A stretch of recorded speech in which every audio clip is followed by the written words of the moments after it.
Thank you for all of you. I really appreciate all of you. Senator, thank you very much. Sue, thank you for the privilege of being here and creating the opportunity for me to be here to say a few words. Look, I just want to share and add my voice to the voice of quite literally tens of millions, hundreds of millions of Americans, and express my outrage about the decision the Supreme Court appears to have made as it relates to rolling back our constitutional rights. The rights have been well established and affirmed over and over again for close to half a century. It's a remarkable moment. I remember receiving from my staff, Ann Patterson, my legal secretary, that political article, and I said, is this the Onion? Is this actually happening? Is this true? I honestly felt that way. In so many ways, it was predictable, but when you actually saw that decision, you started to flip through it, it's just a remarkable moment in American history. At a time when countries around the world are expanding liberties, expanding freedoms, expanding rights, here we are in the United States of America about to roll back rights. The entire history of the Constitution has been about the expansion of rights. The entire history of the United States has been about expanding rights, not restricting rights, not rolling back rights. And this Supreme Court is poised to roll back constitutionally protected rights. And don't think for a second, this is where they stop. And if you think it affects someone else over there, this is about you. I mean, if the right to privacy is not foundational, they're coming after you. They are. Fill in the blank. Who is you? It's us. It's all of us. Across a spectrum of issues. You think for a second same-sex marriage is safe in the United States of America? Give me a break. You heard an Indiana senator, United States senator, not retired, a current senator, a U.S. senator, start talking about Loving versus Virginia. I'm actually old enough to remember that Loving decision was determined in my lifetime. Blacks couldn't marry whites in the United States of America, and he actually suggested, because that's unenumerated in the Constitution, that should be on the docket for the U.S. Supreme Court. Just think about that for a second. And you don't have to think that far back. I'll never forget. You look at the lower court decision in the Loving case, I'll never forget the decision. The judge, when sentencing Richard Loving to prison, said, God, sir, God never wanted the races to mix, because God put different races on different continents, he said, for a reason. That was the judge's And there you have decision. Governor Gavin Newsom talking How far to removed supporters. are we from that kind of thinking today with this current Supreme Court? I'm serious. How far away? How far removed? So there you have are Governor we Gavin from that Newsom kind of expressing thinking outrage, he says, of with this hundreds current majority on the U.S. Supreme Court? But it's not just the Supreme Court. Just think about what President Trump did during his just 4 years as president. 231 federal judges, 84%. There you have Governor Gavin Newsom here at the 84% Planned white. Parenthood headquarters in South Los Angeles, 76% expressing male. outrage of what he says hundreds of Young millions of Americans federal are feeling judges, right now, 54 calling this of them a remarkable on the moment appellate in court. American This is not history. just about the He three on mentioned the when US Supreme countries Court. across the Pay globe are attention, expanding America. rights, They're coming the after U.S. you is starting next. to restrict That's them. not And he says hyperbole. It this is is not about you. This hyperbole. is about everyone. this And they're space. coming If for you, making that privacy is not warning that this is going to go constitutionally beyond protected, just this issue. this But we will opens see and up hear more from the governor panoply throughout of the issues. day and, of course, the So coming this weeks is a ahead. profound I'll send it moment. back to you. And yes, we're not going to be defeated. Certainly not here in the state of California. In fact, we are going further. And while it's well established in statute since 2002 that we are a reproductive freedom state, we are going to enshrine that, codify that, as we should in the state constitution. And I want to just applaud the leadership in the Assembly and the Senate, Tony Atkins, Anthony Rendon, Thank you. for not only supporting that effort, but embracing it in partnership with Planned Parenthood and its affiliates. And we'll be presenting that to the voters this November as an affirmative step to codify California's leadership. I want to remind folks, we are not just the richest state, fifth largest economy in the world, $3.36 trillion economy. We're the most populous state and the most diverse state in the world's most diverse democracy, and we punch above our weight. This is not a small, isolated state, California.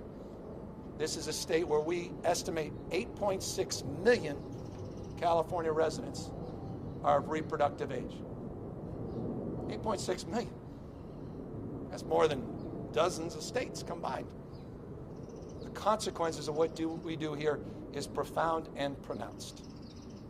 And nor are we naive what to expect, not just with the dozen or so states that have these trigger laws and the likelihood anywhere from 25, 26 or so states, the majority of states in America,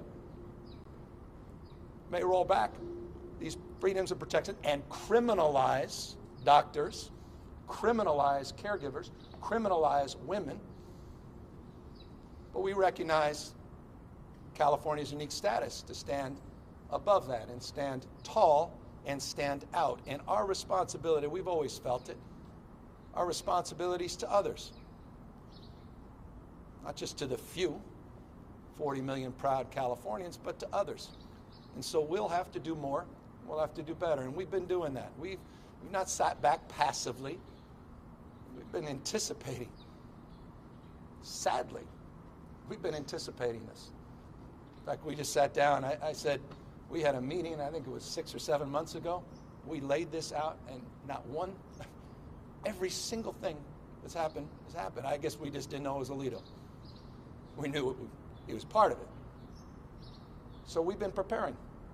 We've been doing more so we can do better. Protect the health, protect the safety of women and girls, particularly those of color, and let's just disabuse ourselves that all those men up there in fancy suits and all their wealth and status and privilege, this is going to have a profound impact on their lives because their loved ones, their family members, can get on Southwest or JetBlue and come with one of those blue states. But how about those folks that can't even afford a Greyhound bus ticket? How about all of those women and girls raped in states where they don't even make an exception for rape? Talk about extremists. Rape and incest. That's how extreme the Republican Party is in the United States of America. You want extremism. Rape and incest. They don't even make an exception. How many young women and girls,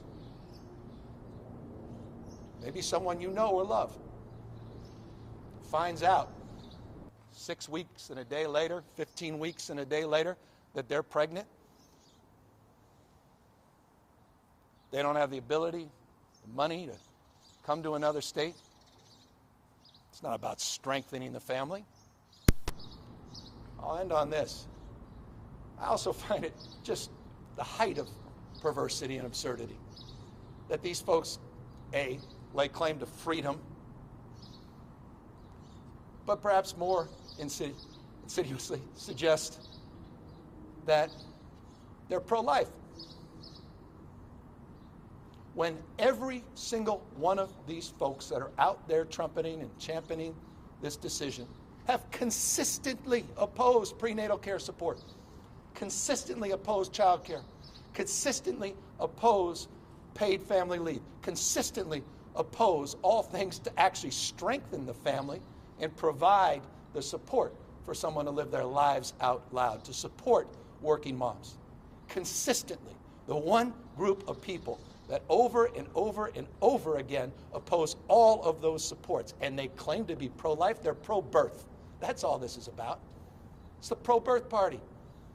And then you are on your own, consistently opposing all of those supports. Hell, they don't even believe in climate science. Talk to me about being pro-life. Spare me. Your body, your choice. It's a hell of a moment to live in. Like you say, we will not be defeated. We will stand tall, we will stand firm, and we will affirm the currently constitutionally protected rights of women and girls, their reproductive rights and freedoms in California. And we will assert ourselves, as I said, as Californians by punching above our weight, working with other like-minded leaders and governors and legislatures all across this country. And we're not going to roll over. We will not back down, and we will continue to fill in the gaps and address the disparities that continue to persist even in a state like ours. Even in California, women and girls still have to travel long distances to access their reproductive rights. Even in California. Even in California, though we're changing it, you still have women and girls that can't afford the copays for procedures and care. That will change in January, even in California. Can you imagine how so many others are suffering in all these other states? So this is a powerful moment. Personally, for young kids, I had to explain to my kids. I had some other friends of mine said I had a hard conversation, because the first conversation, very young kids, about what Roe is, what privacy is, choice. Those are hard conversations with young kids. But they're conversations we're all having that we prayed we never would have to have, because we thought we were living in a country that was expanding freedoms and choice and providing sanctity, not only of those decisions to be advanced in privacy, but also protecting people's right to privacy as a foundational principle in our democracy and republic. So I'm grateful for all the incredible work of Planned Parenthood and all its 108 affiliates in the state of California. I'm really proud of our legislature, proud of our legislative leadership. We look forward to going in front of the voters, affirming this constitutional right in our state, in the Constitution, not just statute, because we now recognize the vulnerability of the moment we're living in, and continue to work with others all across this country and continue our efforts to call out the hypocrisy that we see across this nation. Governor, a lot's been written about how this is going to be a difficult election year for Democrats. You just mentioned voters. How do you feel this changes the political landscape? It does. No, and I think it's a right question. It's a hard one for me, because this is so much more pronounced and profound than just sort of an electoral frame. Though elections do have consequences, and we saw that with Donald Trump. Do you think it'll have any effect? Does it shift the ground? Putting my political hat, I hope so. Boy, guys, this has never happened in our lifetime. They're taking away rights that have been affirmed over and over again and well established. They are taking them away. Wake up, America. Wake up to who you're electing. I love that appalling silence. It's all about it's this headline of this leak, the right to privacy against leaks, I guess, that matter more than the damn decision that is apparently pending.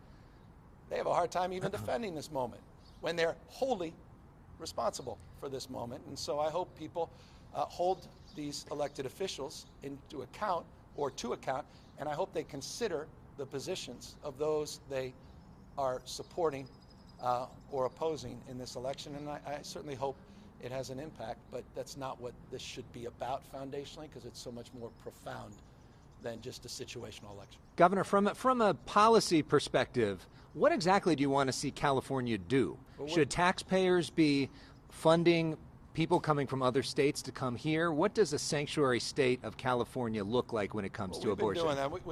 We don't, I guess we've been doing a lot. Let me back up. I think, it's always moments like this, what are you going to do next? But I really think it's important to talk about what we've been doing pretty consistently. I mean, no other state in the union is doing more to protect women's reproductive health and rights. And that's why I wanted to reflect back on the work we were doing in anticipation of this, because it led to a series of initiatives and bills, led to a new task force that was created, went through a series of recommendations, including dealing with copays that we enshrined in our budget that will go into effect in January. It went to the expansion of support for providers, supplemental support, $500 million that we provided to support our caregivers. Went to part and parcel of our $1.7 billion workforce ask of the legislature, because we have issues of recruiting and retaining healthcare workforce. It's gone to a series of other recommendations that are going through a legislative process, and a budget where just in 2 weeks I'll be putting out, for example, supports for a new portal, a new website to provide culturally competent access to people across the spectrum so that they know their rights and they know where those supports lie in the state. So we are initiating all of the above in ways that no other state has ever done. We also, and it's important to know, and I want to be sensitive about this, but when people come in for care, we take care of them, period. That goes to your question. Regardless of their ability to pay, regardless of their status across the spectrum. And that's been well established here in the States, a principle we hold dear. And I should just note the 108 affiliates of Planned Parenthood and Planned Parenthood provide care for about 1.4 million folks, meaning this is not just about the issues of abortion. It's across the spectrum. Thousands and thousands of people seeking care from outside the state, not just for abortion as well, that we're already providing. And so that's baked into who we are and what we do. And to the extent that that need will grow, as a dozen or 20 plus states restrict that access, California will do its best to provide for as many people as we can. Governor, living here right now, living in California, can feel pretty far away from what the residents of those 26 states that are going to be directly impacted by this, what they're feeling. What is your message to them, and what can Californians do to help them? Well, we have their back. Know that they matter, we care. I hope we're a little bit of a beacon of hope, a bright light, that they're not alone. They shouldn't be scared. They shouldn't feel isolated. I want folks to know in California they shouldn't feel alone. Access to reproductive health is legal in this state. I want to remind all Californians, regardless of what you're seeing up in the nightly news and the cross currents of that debate here in the state of California, we're doing more and providing much deeper and better service. And I want folks to know across this country that we're going to fight for them as well, not just here in the state of California. Success leaves clues.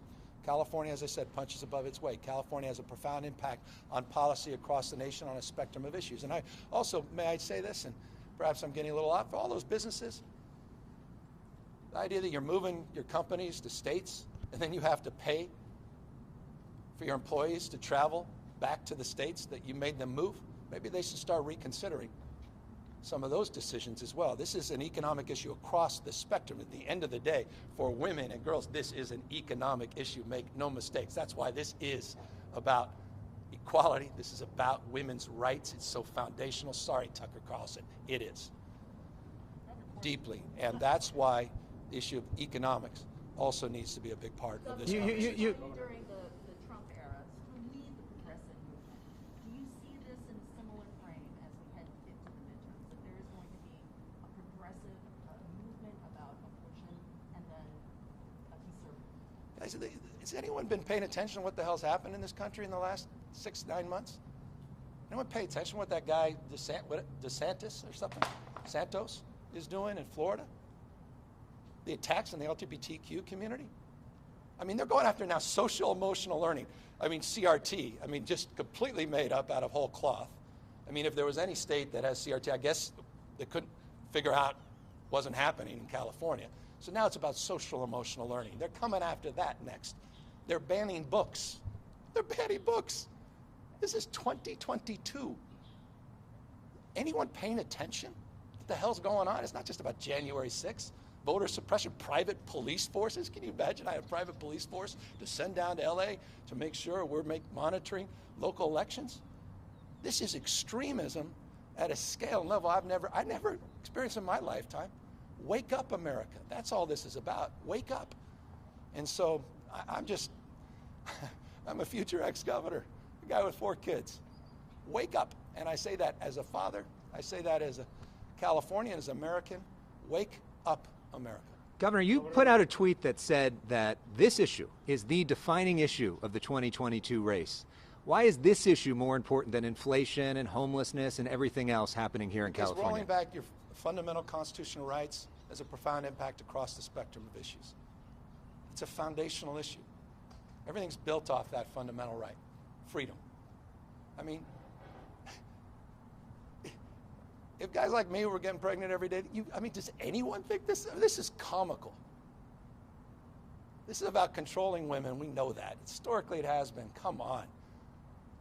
I mean, you can't. That's not a society that can thrive. There's something more important than empowering women and girls. And it's guys that look like me that are disproportionately deciding these decisions. I don't know. I think folks should really be pissed off at this moment. And if this doesn't animate people to get involved, I sure as hell, I mean it. I don't know what the hell will. Inflation, those are tough issues. Those are international issues. I mean, let's start level setting with folks. Inflation is not unique to the United States. That's an issue that persists all across the globe. Supply chain issues all across the globe. Wake up to what's happening in the macroeconomic sense. And I appreciate the president's work on that and his words this morning on that. All those issues are foundational and important. We're working on those 24/7. The budget reflects it, the work we're doing in the state, record surpluses, record rebates. California is going to do more than probably any other state in that space as well. But this issue is a foundational issue, and I think it goes to the core of what it means to be an American and those fundamental protections of privacy that we thought, yes, were inherent in the Constitution, First, Fourth, and Ninth Amendment. Governor, people in the state of California identified you as Catholic. How do you plan to deal with Catholics in the state of California and convince them to support this idea to have California as a sanctuary state for abortion? Look, I respect the differences. I've had a difficult time on a number of issues in this space with my faith and our traditions. But we're not mandating anything. We're providing the ability. We're not dictating the terms. They're dictating the terms. It's state-sponsored birth. You have to come to terms with the birth. And then see you later. You're on your own. And again, that should be the most outrageous thing. None of them are promoting across the spectrum support for families. They oppose all the budgets every single year. We can afford $2 trillion tax cut, but we can't afford paid family leave. We can't afford prenatal care. We can't afford child care. So with respect to those that disagree, you have the right to disagree. That's the freedom that we're promoting versus the mandates that they're promoting. Can you project out the increases you might see at places like this Planned Parenthood, the percentage, more patients that would be coming here, and what's being done to make sure that we'll be able to meet those needs? Perhaps you two can talk more about what you anticipate, and then I'll answer what we'll do to support. Yeah, we anticipate substantially more people coming to California and to Los Angeles. We've been working with our hospital partners, with a variety of partners across Los Angeles, across the state, in addition to our legislative and gubernatorial leaders, and really are doing all that we can to anticipate this moment, to have the infrastructure in place, and at the same time, as the governor said over and over and over, this is unprecedented. So we don't know, but what we do know is that our doors will stay open. We will do our damnedest to take care of every woman who turns to Planned Parenthood and all the other incredible healthcare providers across this state. And we will lift up the values of liberty and freedom, knowing that we will not be defeated in this moment or in the long term, because freedom is the future and the foundation of our country. Are you anticipating some of the criminalization of laws that are on state books, like in Missouri? We are 100% anticipating that criminalization of women, of families, and of healthcare providers. And as the governor has said, California is preparing for that, but it's not enough. There are people who are in desperate situations all across this country who are about to be criminalized. There's no question about that. We're already seeing it. Governor, regarding your budget, are you planning to include grants that would go to organizations in other states to help women who may be in need of abortions to get to California? Yeah, not prepared at this moment. I know we've had a number of conversations. We have a task force with a series of recommendations of how to accommodate and support what's happening. But we'll have to work through with the legislature any determination around that direct support outside of the state of California. That may be more challenging for us, but providing support certainly within the state and supporting those supports for people coming in the states, that's a separate conversation, much easier for us to embrace. Just to sit. Go ahead. Sorry. Hi, Francine from the Christian Science Monitor. There's 12 bills in Sacramento that are being worked through. Yep. You have your constitutional change you also want to do. Are you working with other states to help them with these things and sort of have California be a model for other states? Absolutely. In fact, we were prior, in fact, that was the initiation of our original meeting going back 6-9 months ago, was creating a template for other states, supporting and coordinating our efforts with other governors. We just sent out a letter as an example, a specific example to your question yesterday, with other governors, supporting efforts, so we are aligned in terms of that advocacy. We will continue to do more of that, but California in particular is proud of its template and the model that we're providing, including the supports that we're proposing and those that go into effect in January of 2023. Look, you want to go fast, go alone. You want to go far, go together. And I think this requires a sense of coordination and collaboration like which we've never seen, bottom up, not just top down. We've seen this across the spectrum of issues, things getting stuck in Congress. I can't take any more Manchin and Senate. I can't take it. I can't take that. What can't be done? But I know what can be done when we come together, bottom up, and coordinate and collaborate, particularly at the state level. And I think the one thing, and forgive me for being long-winded, but I think this is important. It's an extended point, but an important point. One of the really remarkable things from my perspective that's come out of the COVID crisis is the renewed spirit of collaboration with governors and their chiefs of staff across the country. We have relationships that would never otherwise been formed. And those conversations are hand in glove now on this issue in ways that would not have occurred had we not had that 2-year experience. Governor, Governor, this. You talked a lot about the big picture today from Florida. You talked about what they're coming for next. Yeah. What would your advice be to Democrats in Washington to make that argument that people actually see that this is more than just one week's opinion and what this is going to mean, what's happening? I mean, how can voters really understand that? Well, I think you've seen, you referenced a tweet we sent out. Maybe you've seen a few others I've been sending out the last 6 months. And I felt this enormous sense of frustration. Like, where the hell's my party? Where's the Democratic Party? You guys paying attention to what's going on? It's not just, I mean, you know, it wasn't just the initiation of so much of this as came out of the private right of action and the actions in Texas, but it was all of these other bills that are just cookie cutter bills that are being, you know, spun out in states all across the country, across a spectrum of issues. Where is the Democratic Party? Where's the party? Why aren't we standing up more firmly, more resolutely? Why aren't we calling this out? This is a concerted, coordinated effort. And yes, they're winning. They are. They have been. Let's acknowledge that.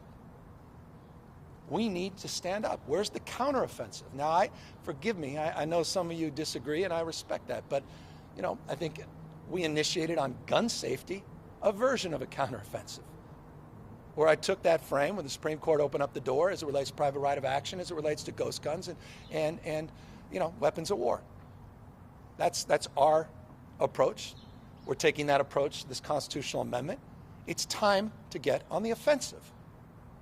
We sit there 24/7 taking it from the surround sound of the misinformation and rage machine on the right. They're disciplined every single day. And as I said, they figured out CRT didn't really exist, and now it's social emotional learning. And they'll come up with something else after they realize that's all bunk. They'll come up with something. They always do. These cultural wars. Where is the counteroffensive in the Democratic Party? Why aren't we waking up to that? And that's and it's not an indictment. I love that. This is not about leader of the House of Representatives. She's across the spectrum delivering. It's just not getting through the door in the Senate.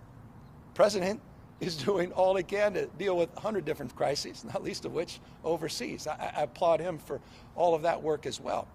It's about us as Democrats doing a better job to coordinate a more disciplined counteroffensive and message across the spectrum. And that's, I hope, if nothing else, what do you need in this decision to wake us up to that and start asserting ourselves a little more aggressively? Lastly, what's your message to the woman right now in California or in another state who is scared? What is your message to them about what California is going to do? You matter.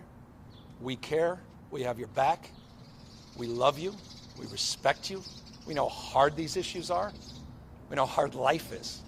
We know what you've been through the last 2 years, your fear, the anxiety you have, and now it's just been stacked even more. And we want you to know we're not walking away from you, our responsibility to support you and to help you. And those that are from outside the state, know that they matter and we care about them as well. And we're going to do our best, try to lead by example, support efforts in their states to be there at their most vulnerable moments. And I'll never understand the work you all do. Talk about vulnerability. Talk about those moments that define a life and a direction. And what they do every single day to hold the hands of these remarkable people, have the courage to make these difficult choices, that should be honored and respected as well. And I just want to express not only to those women, but to those providers and caregivers, thank you for all you're doing every single day as well. So thank you. Thank you. Thank you all Governor. very much.